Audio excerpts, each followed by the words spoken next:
The Grinch is the newest film from Illumination Studios, and this film once again tells the classic Dr. Seuss tale of the Grinch and his plans to eradicate Christmas by posing as Santa Claus and stealing all of the Who's various holiday paraphernalia. Being born a year before the Ron Howard How the Grinch Stole Christmas, that film has been a pretty consistent holiday staple for my family, and despite its shortcomings, that's a movie that I still find quite a bit of enjoyment in, and it came out almost 18 years ago to the day. So sure, I would welcome another interpretation of the story because this film may serve as another staple for another family. And this film, as I said, is produced by Illumination, which is the same studio that has produced the Despicable Me films, as well as The Secret Life of Pets and Sing. And this is the second Dr. Seuss film that they have distributed after producing the Lorax back in 2012. And with this interpretation of this story, the issues that I have had with previous efforts from Illumination are still here,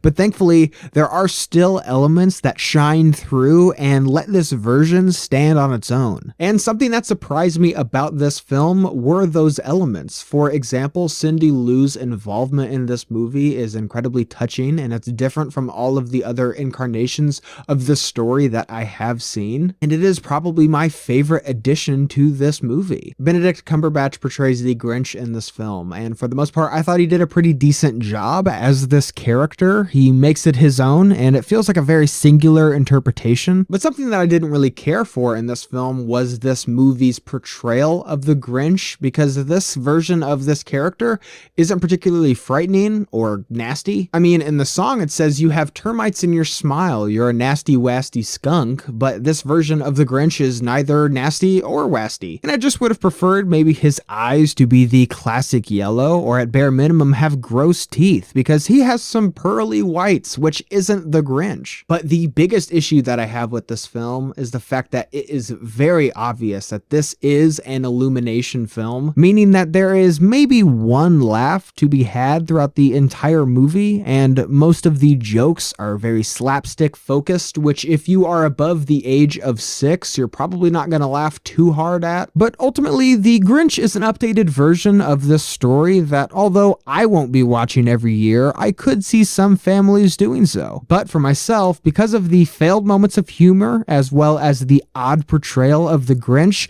that does hinder this film from being good to just being okay for me. I do really enjoy the additions that this film made. They're very touching and very sweet, but I just don't think that this movie was really quite for me. So did you guys see The Grinch? What did you think about it? Leave your thoughts and opinions down below. And as always, guys, thank you so much for watching today. I hope you liked today's video, and if you did, you can click on the link down below and subscribe to my channel to see more movie reviews and movie related things. And guys, thank you so much for watching, and see you next time.